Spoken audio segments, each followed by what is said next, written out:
just about Tuesday afternoon, January 23rd, 2024. And I just posted a little, my blog for the day that I wrote. And I wrote it on Yoga Nidra, which has been a theme I've talked about it the last couple of days. It's been a theme for me specifically since I hurt my back. So about 2 months. And the reason being is my asana practice, my second round of yoga, actually both. Do it first thing in the morning, right after I meditate. Some people do it before they meditate. It helps them sit longer. I like getting right to my meditation practice. I sit, I wake up, use the bathroom, um, and then I sit in my meditation posture, which is generally easy pose. And then I do my breath work first thing in the morning, which is breath of fire. It's always my morning practice. Sometimes Bella's breath. Honestly, I don't care for Bella's breath. It's a little too forceful for my taste and my nature. Breath of fire, perfect. Exactly what I need. 3 rounds of 20 breaths.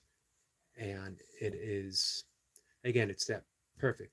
I've experimented with some uh, more forceful breathing, particularly Wim Hof, and it actually set me back physically and um, in other senses as well. It is not suited for my. Um, it's not suited for me. We'll just leave it at that. So, and then after I meditate, and I've explained my morning routine, my day routine before, but briefly, I sit in meditation, easy pose. I do my breath of fire. I meditate. Then I get up, put my coffee on to get ready to boil. I use organic instant coffee. I could use a percolator. I used to. It would probably be somewhat easier. I'm lazy and I'm stuck in my ways. So I do boil water in a tea kettle. I like the way it sounds.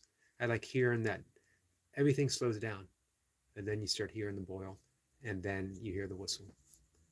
It also reminds me of morning sounds as a kid, knowing my parents were up. Although they later got a coffee percolator. I don't know. I also like the way it tastes, by the way. Organic instant coffee. Try it. And then I do, as the water's boiling, I do my first morning yoga, which is just a very gentle, the purpose is to help wake me up, get the body ready for what's going to come throughout the day.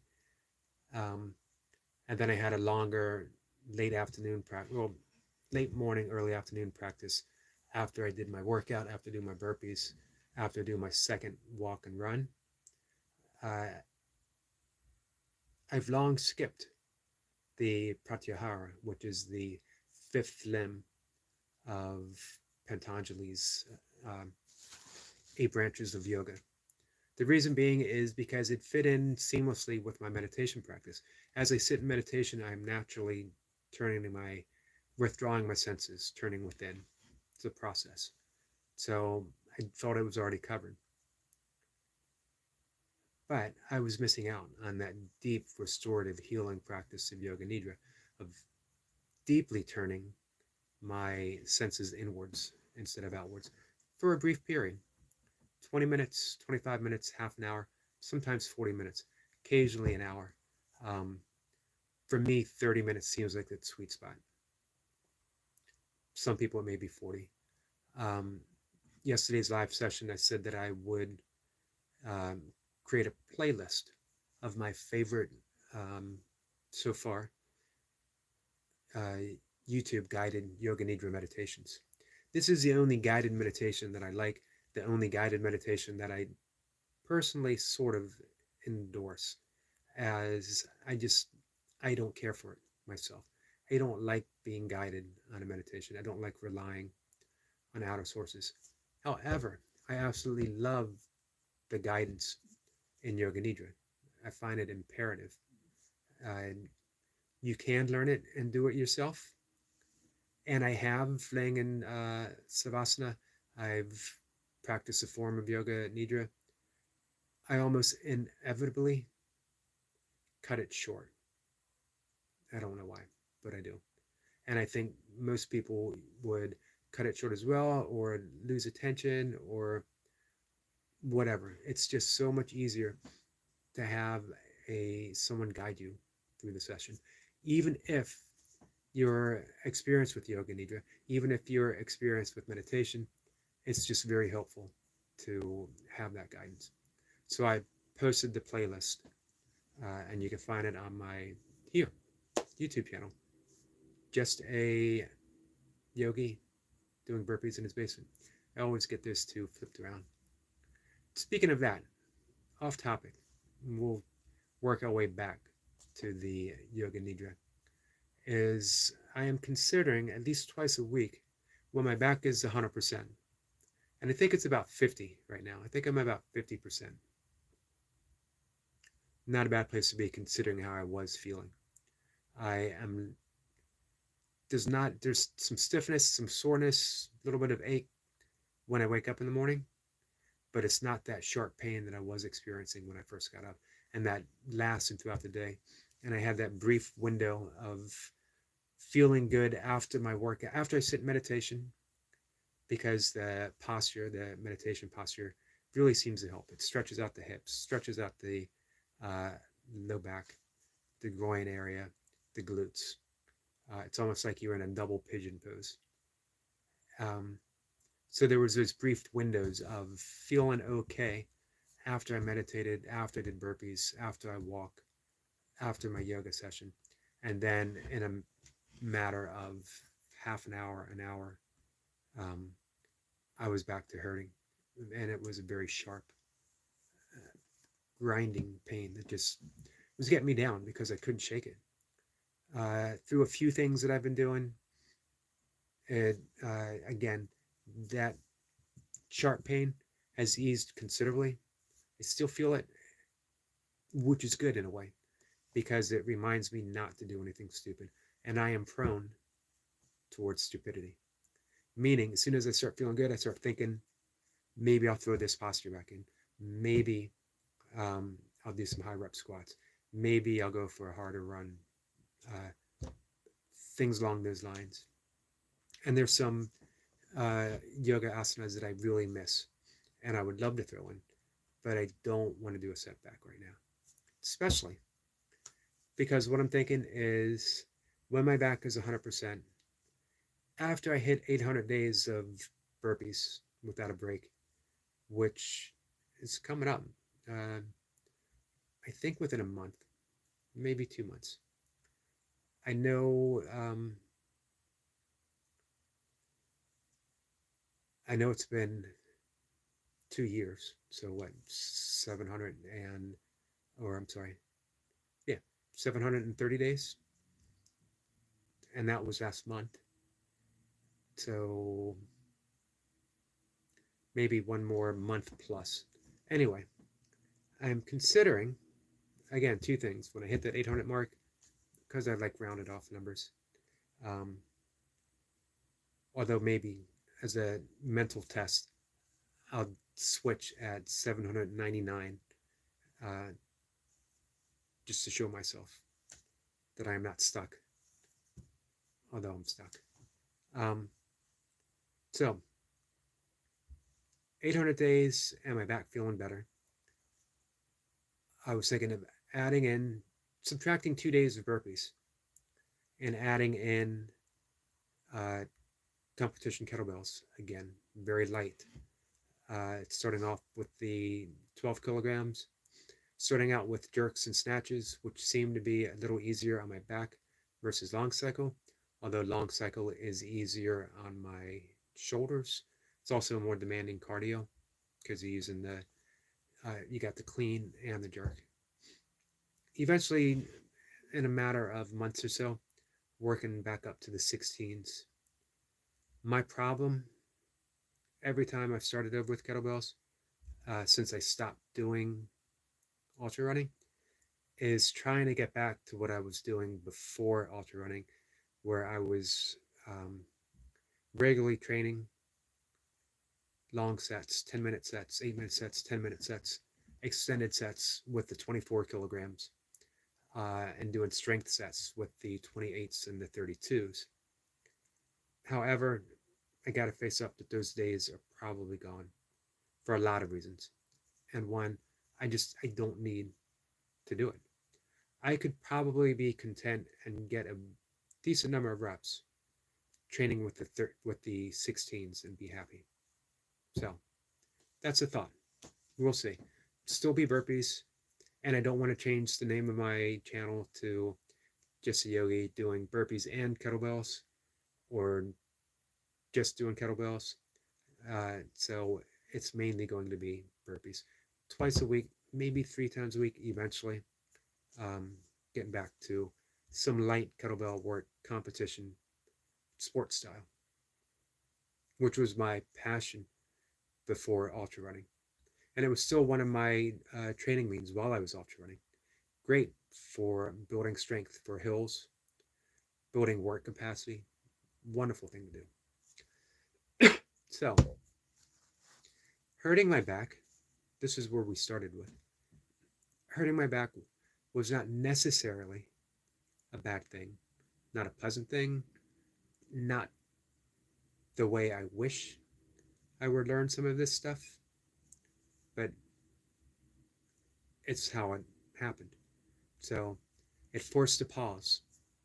I had to shift away from my longer yoga practice, and there was the space for yoga nidra waiting all along. And it's been a huge restorative, restful, um, emotionally healing practice to the point where I shifted one of my classes that I was taking, one of my yoga classes, towards a yoga nidra certification that I'm working on now. And it'll be a few weeks, maybe a few months. I take my time doing these classes. I'm actually working on 2 of them because I really enjoy them and I really love the learning. I love the entire process. So that's where I've been with that. That's been my view with hurting myself. It also caused that shift towards me thinking about the kettlebell sport training, bringing in the yoga nidra. Maybe that stuff would have happened. The shift probably would have taken longer. Maybe it would have taken a bigger injury. I don't know. All I know is hurting my back allowed me that mental shift that was not there before.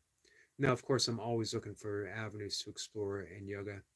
And yoga nidra was long familiar for me. Something on my back plate that I kept thinking, I'll get to it, I'll get to it, I get to it. Hurting my back forced me to get to it now. And I'm certainly glad it did. So, of course, anything that I do, anything that I find useful, anything that I find wonderful, and yoga nidra is all that, I tend to share and share and share because I get evangelical about it. It is just, I do it with burpees, kettlebell sport, ultra running, meditation, breath work. And I've been preaching yoga for 40 years. I've been preaching my primordial sound meditation practice for almost 30 years. Breath work for 2+ decades.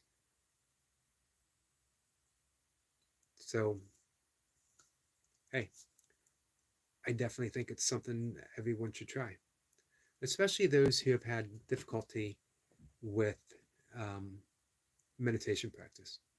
They don't find the time. And that can be hard. That can be hard for a lot of people. And a lot of people have a misconception of what meditation is, how to do it, and the results.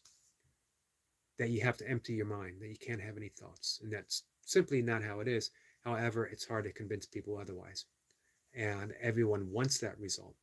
So when they sit, they almost always tell me afterwards, it was okay, it was good, but I kept having all these thoughts.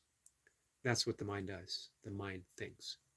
You, yourself, the personality you're not going to get rid of your thoughts. You can't force them away. But what you can do is think the mantra, focus on the breath, or whatever other form of meditation you might be doing. You could be doing a body scan meditation, and your thoughts will settle down completely on their own, especially when you're doing the mantra, because you're utilizing a thought without meaning as a buffer to those thoughts. You're not trying to cease the thoughts by having the thought. You're not even concerned with those other thoughts. You're only concerned with the mantra.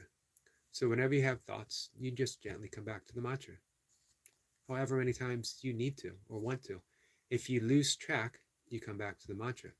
And if you only think the mantra once or twice, you've still had a successful meditation. And it gets better. Each time you sit, it gets better and better and better. However, as I said, not everyone's going to do it. So the two things I think everyone could do is breath work, pranayama, 3 times a day and therapeutically as needed to help you lower stress or to give you energy or to settle down, boost the immune system. And it doesn't take long at all. You can do breath work in 3 to 5 minutes, 3 times a day. You don't need to focus or concentrate. You just do the breath that's outlined. And then the Yoga Nidra, effortless. You are letting someone else do the work. They are guiding you through the entire process. And again, I put the playlist up. So if you go to, I believe if you go to my channel and I think it says playlist, click on it and you'll see several that you can choose from, different lengths of time. I don't think I have one over 30 minutes, but try one of the shorter ones, see how you like it, and then we can find something longer for you. Several good teachers out there who do a wonderful job guiding you through Yoga Nidra.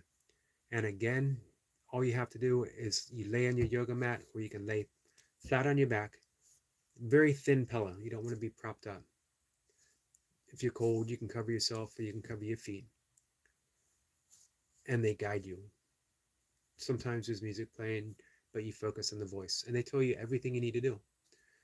Our friend Destiny Forever Walks, PhD, is here. Hello and happy Tuesday, Eric. How are you? I'm doing very well, Destiny. How are you? I'm talking all kinds of stuff, but mainly how hurting my back caused a shift away from some of the demanding yoga poses that I was doing, which allowed space to enter Yoga Nidra, a more restorative healing practice. My entire life really has been based on challenging myself physically, mentally. Sometimes you need to take a step back and just rest, just restore. Let life be easy for a bit. Life presents its own challenges. You're always going to be challenged. Something's always going to happen. You're always going to suffer a loss. You are always going to face some type of hardship because it's part of life. And we don't always need to add the additional stuff in. I know there's a big thing on training for resilience, and I'm not saying don't, but what I am saying is you are already resilient. You're already resilient because you're alive, and life takes care of itself. Trust the process, trust life, and you will be carried by a sense of grace.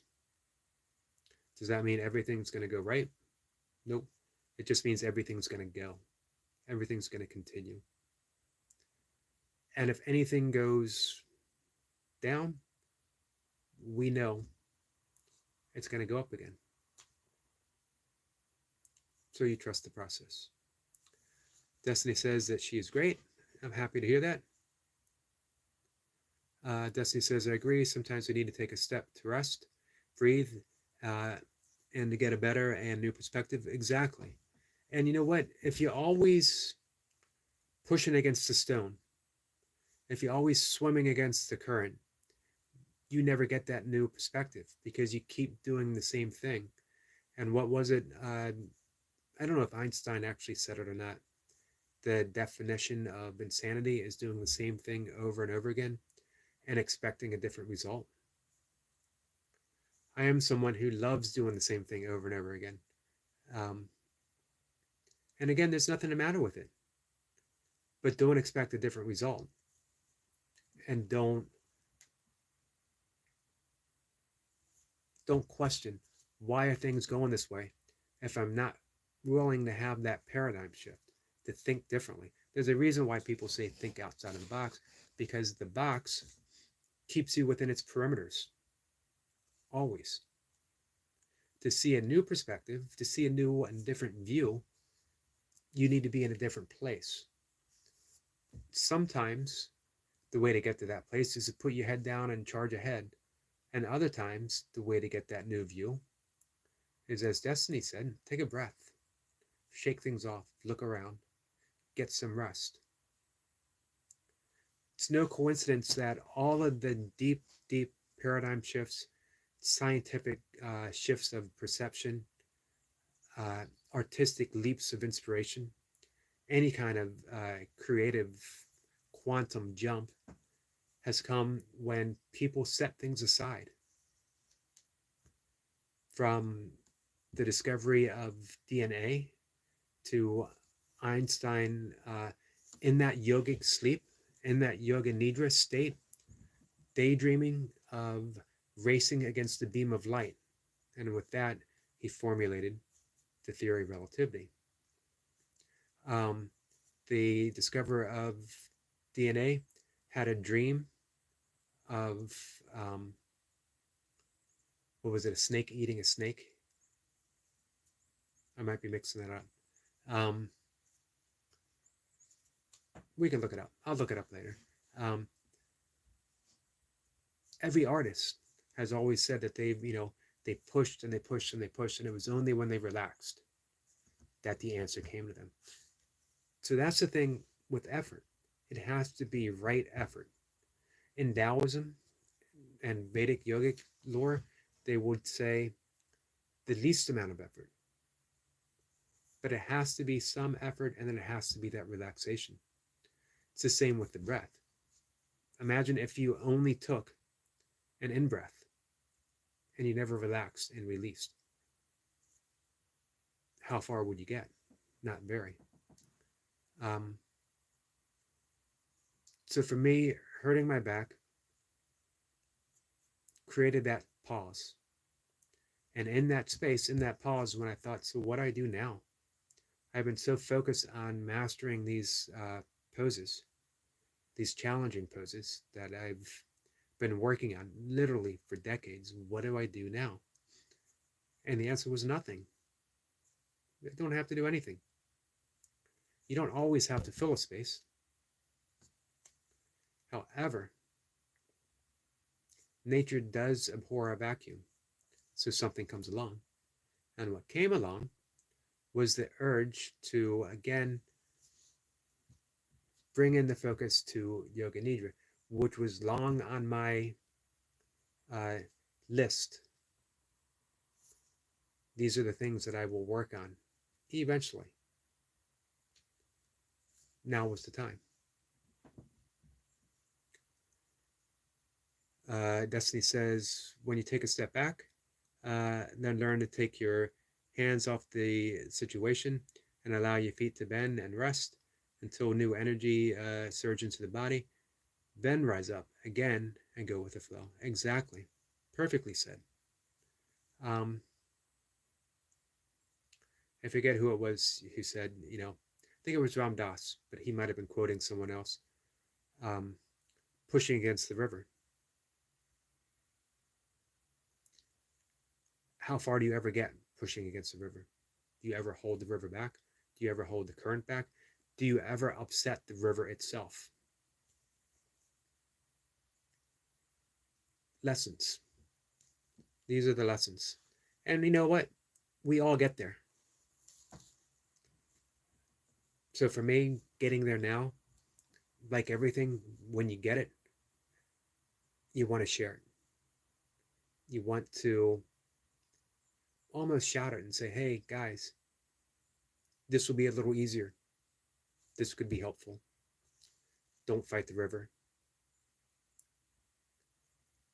And some people are going to pause and say, huh, I like the way that sounds. And some people are going to keep pushing it against the river until they have their own epiphany, their own moment when they say, man, I'm tired of life hurting. Just need to let go. Which is the saying in AA, let go and let God. If you are continuously fighting for a life of sobriety, if you're continuously fighting not to drink, eventually you're going to drink because it's still a focus. Alcohol is still the focus in your life. I quickly realized when I quit drinking that for me, the path of AA, which is a wonderful path for so many, very helpful, was not for me because it kept my focus on alcohol. And I was using my meetings as a social outlet instead of bars. Um, I wasn't thinking of healing. I was thinking of meeting people, of forming that social relationship. And what I needed was to step back. And after a decade of being in bars and surrounded by people, I needed silence. I needed healing. I needed solitude. And when I took that time and I deepened my meditation practice and I wrote and I journaled and I prayed and I just kept quiet, everything began to change. And I began to meet the right people in my life, not those who were taking the place of what I had previously, but were bringing new energy. As Destiny was saying, they were bringing new energy, much needed freshness into my life. And had I kept my focus on those meetings, kept my focus on alcohol, I would have been stuck. And I probably would be still stuck today. I talk to people, and nothing I say is against AA or meetings. So many people are helped by them. But one, don't think it's the only path. And two,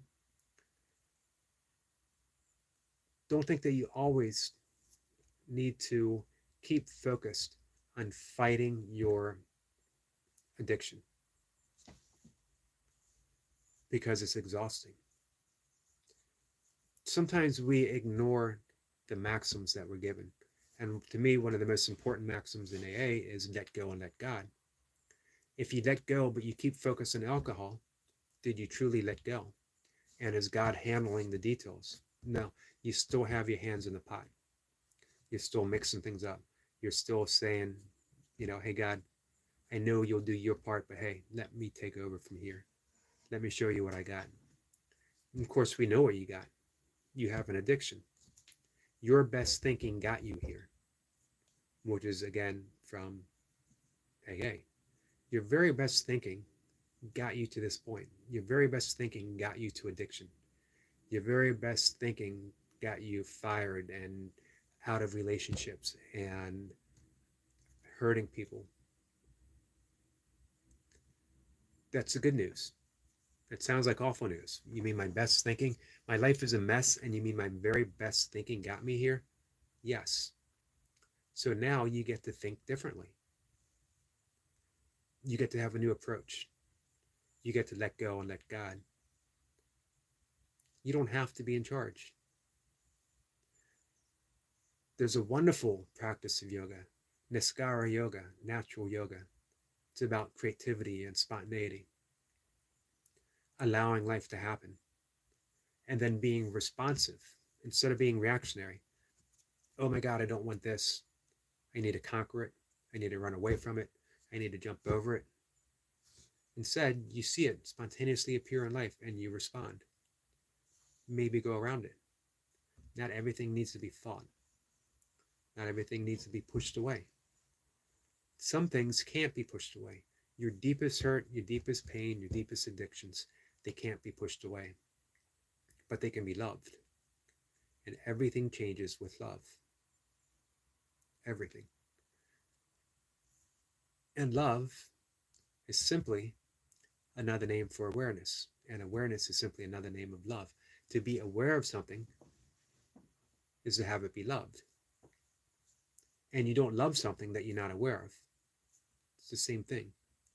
When you are aware of your addiction, when you're aware of your suffering, your sorrow, your guilt, your grief, what you consider a sin, everything begins to change. That's why in yogic psychology, when they talk about the kleshas, the attractions and the aversions, the things that keep us emotionally trapped in suffering, the number one, avidya, ignorance. We don't know that we're trapped. We don't know that there is even a way out. We don't even know that there's a problem because we think suffering is just the way life is. The Buddha spent his entire life teaching suffering and the way out of suffering. The entire purpose of yoga is to show you that you don't need to suffer. Doesn't mean you won't hurt. Doesn't mean there won't be sorrow. Doesn't mean you won't experience grief and loss.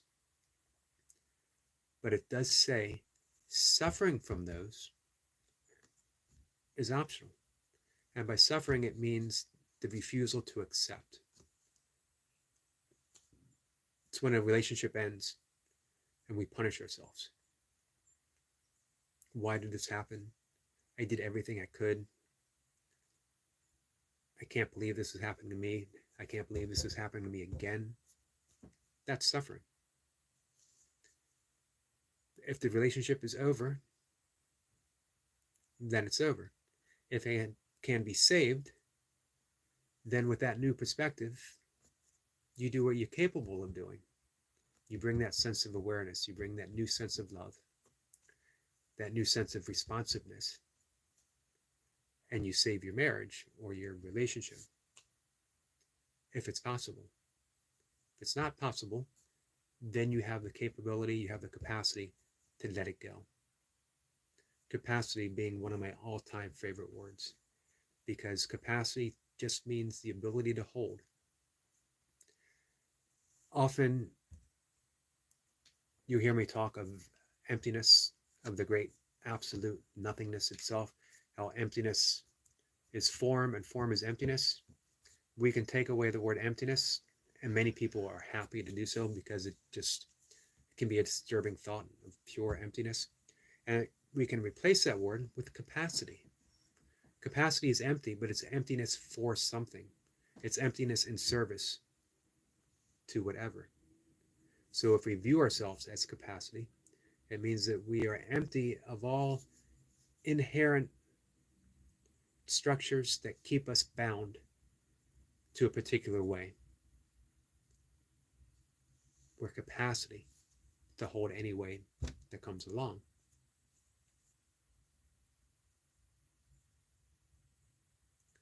Destiny says, I can't believe this has happened to me again. It happened again to give us another chance to learn their lesson.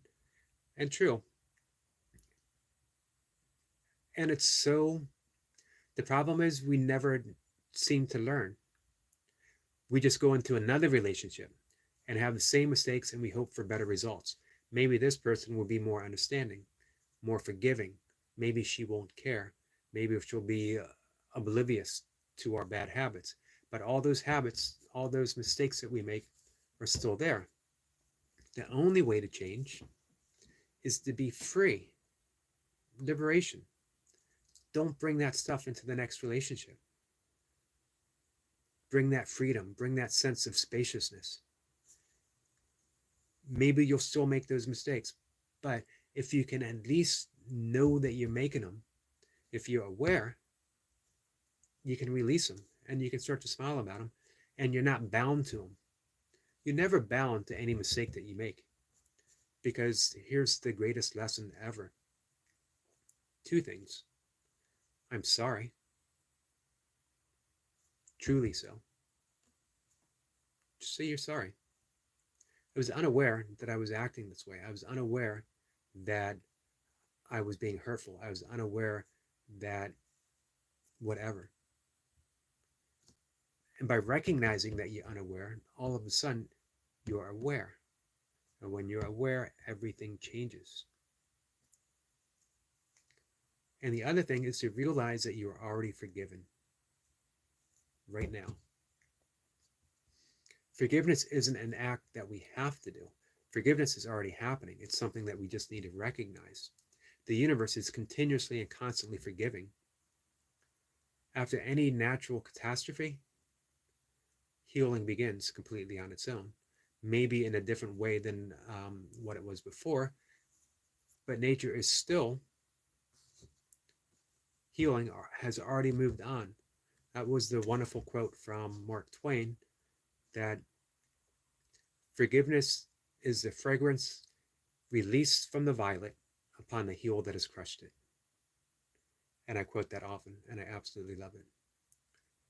That's what forgiveness is. So if you realize that, you just move on. You're already forgiven. But so is the other person. So you can't hold a grievance. In A Course in Miracles, they say a grievance is never justified. And then people immediately get upset about that. Of course it is. If someone hurt me, I have a right to be grievous about it. I have a right not to forgive yet. I'm not ready to forgive. But because it's already over, it's already been forgiven, you just don't recognize it yet. You just don't see it yet. And that keeps you bound to the experience. It keeps you in sorrow. It keeps you in suffering. It means you're not free. I would rather be free. Given a choice, I'd rather be free.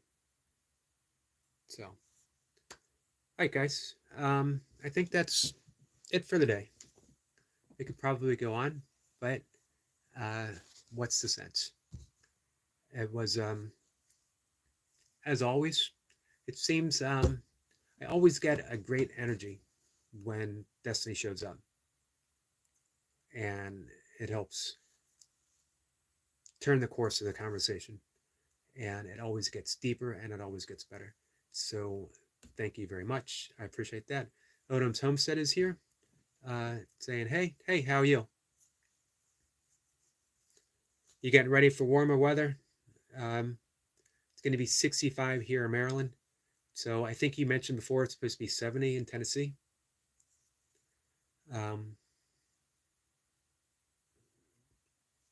It'll feel like planning time, but I guess it would be too early for sure.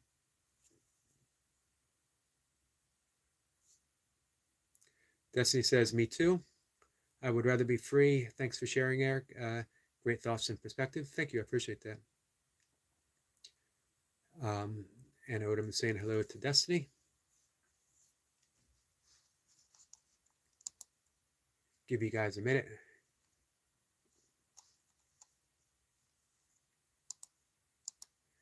So if anyone wants to check out that playlist that I have on my channel for Yoga Nidra, it's available, and it's the easiest thing to do in the world, and it is an extremely healing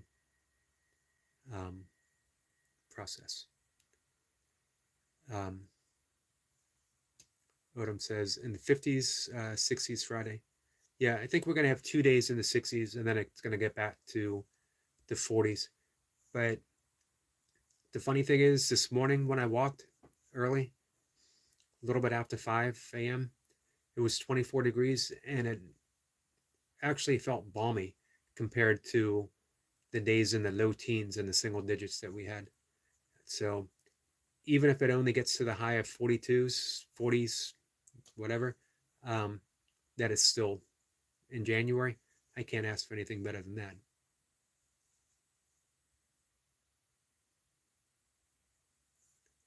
Destiny says, I will check out your playlist, Eric. You are doing excellent on your channel. Thank you. I've definitely been putting the work in on the channel. I've been thinking of it, and I have been for a while, as a creative extension of everything that I'm doing, the possibilities. And you know what? Even with the things that I see, I don't want to say limits, but um, knowing that I'm never going to be high tech, knowing that my camera work, my editing are all going to be pretty much non existent. Everything that I put out there is basically going to be me talking to the camera. It still means there's infinite ways of expressing myself, infinite ways of being creative, and infinite directions that I can take things. And we'll see. People respond. Not everyone's going to. Not everyone needs to. Um, you do it because we're creative beings. It is who we are to be creative. I don't know any other way. So that's what I'll do. Odom says, but we have rain all week. Last year it was in 60s, almost 70s on January 1st. Yeah, I remember up here, like, we had 2 days of snow last week. And that was more snow. In those 2 days, we got more snow than I believe we've got in the past 2 years.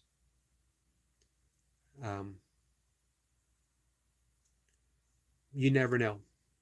Almost, you hear it in every state. If you don't like the weather, wait a minute, it'll change.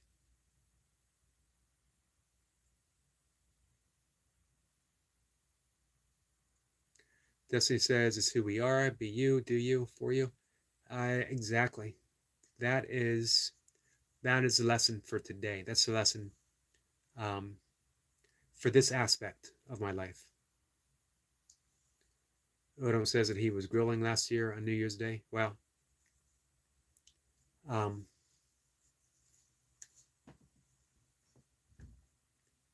It's good to have those days for sure.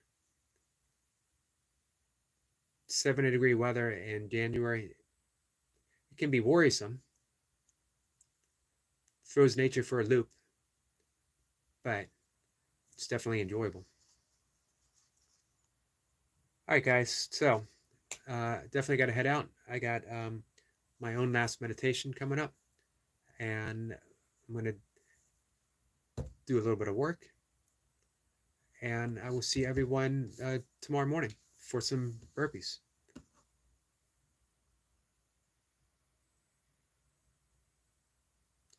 I do me, but I think I'm running people away. Have a blessed day, everyone. Odom, I don't think so at all. Sometimes we have that that little bit of a drop. It seems like a drop in energy, but it's like a pause. Think of it as a pole vaulter or a high jumper. They run towards the jump, and then they sink low before they spring back up. It's just a constant energy gathering. Seem to be getting smaller before it expands. You have a wonderful channel, and keep believing. Keep believing in the energy of your channel. So whenever I get the opportunity and there's new people here, I always bring it up. So, and always will. So with that said, have faith. I definitely have faith in your channel, as well as Destiny's channel. And I will see you guys today. Destiny says, Odom, don't worry about other people. Exactly. I knew she'd have something wise to close things out. Odom says, thank you. Thank you as well. I will see you guys tomorrow. Take care.